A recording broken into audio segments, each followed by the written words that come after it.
اعوذ باللہ من الشیطان الرجیم بسم اللہ الرحمن الرحیم السلام علیکم ورحمۃ اللہ وبرکاتہ۔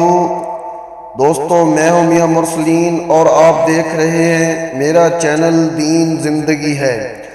پیارے بھائیوں اور بہنوں، میں امید کرتا ہوں کہ آپ سب خیر و عافیت سے ہوں گے۔ میری دعا ہے کہ اللہ پاک آپ سب کو خیر و عافیت سے رکھے۔ ناظرین، بہت سارے ویورز مجھ سے یہ سوال کرتے ہیں کہ فیملی پلاننگ کا طریقہ یعنی کہ بچوں کی پیدائش میں وقفے کا قدرتی طریقہ کیا ہے۔ آج میں اسی سوال کا جواب دوں گا۔ فیملی پلاننگ کے دو قدرتی طریقے ہیں۔ پہلا میتھڈ ہے ردم میتھڈ اور دوسرا میتھڈ ہے عزل میتھڈ۔ لیکن دونوں میں کوئی بھی میتھڈ ریلائیبل نہیں کہ آپ کو کہا جائے کہ 100% اس بات کی شورٹی ہے کہ حمل نہیں ٹھہرے گا۔ دونوں میں ہی رسک ہے کہ حمل ٹھہر بھی سکتا ہے اور نہیں بھی۔ اس میں بھی اللہ کی رضا ہے، جس نے آنا ہے دنیا میں وہ آ کر رہے گا۔ اب میں وضاحت کرتا ہوں کہ عزل میتھڈ کیا ہے اور ردم میتھڈ کیا ہے۔ تو میں سب سے پہلے بتاؤں گا کہ ردم میتھڈ کیا ہے۔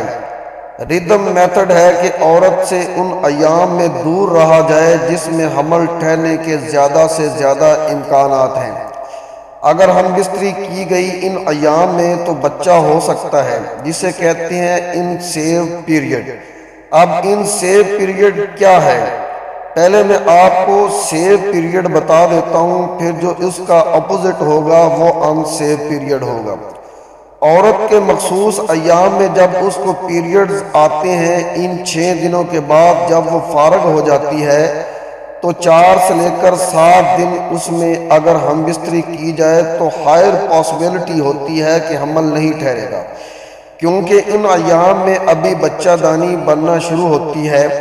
لہذا ان ایام میں ہم بستری کی جائے تو ممکن ہے کہ بچہ نہ ٹھہرے۔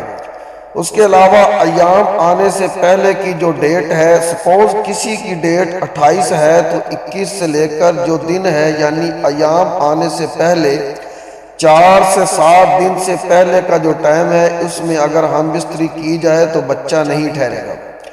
یہ صرف میں آپ کو بتا رہا ہوں، یہ پاسبلٹیز ہو سکتی ہیں کہ بچہ نہیں ٹھہرے گا، لیکن ٹھہر بھی سکتا ہے۔ کوئی 100% اس بات کی شورٹی نہیں ہے کہ واقعہ ہی میں اگر اس طریقے پر عمل کیا جائے تو حمل نہیں ٹھہرے گا۔ حمل ہو بھی سکتا ہے اور نہیں بھی۔ جو ہائی رسک ڈیز ہیں اس کے جس میں ممکنہ پاسبلٹیز ہیں ایام آنے کے بعد کا، تو 12واں، 13واں اور 14واں دن ہے۔ 14ویں دن اگر ہم بستری کی جائے تو 99% چانسز ہوتے ہیں کہ بچہ ہو جائے، کیونکہ اگر کوئی ایسا جو ڈاکٹر سے مشورہ کرتا ہے جس کے ہاں اولاد نہیں ہوتی، تو ڈاکٹر بھی اس ایام کے بعد 12ویں، 13ویں اور 14ویں دن ہم بستری کا مشورہ دیتے ہیں۔ تو اس وقت ہوتا یہ ہے کہ عورت کے اندر انڈے بننے کا عمل بہت تیزی سے ہوتا ہے، اس لیے اس وقت حمل ٹھہرنے کے چانسز بہت زیادہ ہوتے ہیں۔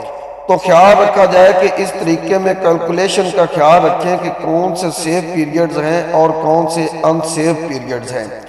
حیض کے بعد کون سا دن چل رہا ہے یا حیض جانے میں اب کتنے دن باقی ہیں۔ اگر ان دنوں کا خیال رکھا جائے تو ہائر پاسبلٹیز ہیں کہ حمل نہیں ٹھہرے گا۔ اس کے علاوہ جو ہائی رسک ڈیز ہیں، میں نے آپ کو بتایا ہے کہ حیض آنے کے 7 دن بعد ہم بستری کی جائے تو اس میں یہ پاسبلٹیز ہے کہ حمل ٹھہر جائے گا۔ تو ان ایام میں ہم بستری سے پرہیز کریں یا پھر احتیاط کریں۔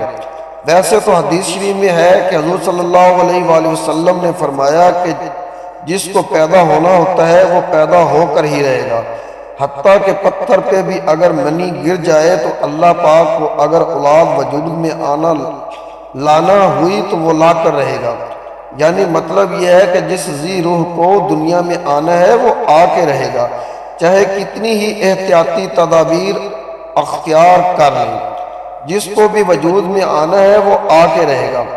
دوسرا میتھڈ ہے عزل میتھڈ۔ عزل والے میتھڈ میں ہے جب آدمی اپنی بیوی کے ساتھ ہم بستری کرے تو اس وقت جب آدمی کی منی خارج ہونے والی ہو اور وہ ٹائم آ جائے تو وہ کیا کرے کہ اپنی بیوی سے دور ہٹ جائے۔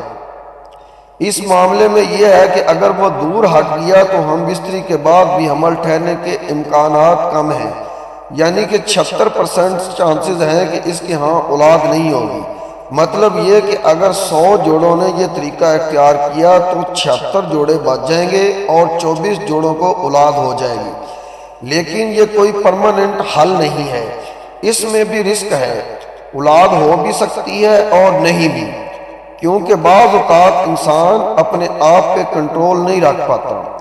مرد حضرات میں یہ بہت زیادہ بات ہوتی ہے کہ وہ کنٹرول نہیں رکھ پاتا اور اندر ہی منی خارج کر دیتے ہیں، تو پھر ظاہر سی بات ہے ایسی صورتحال میں حمل ٹھہرنے کے امکانات زیادہ ہیں۔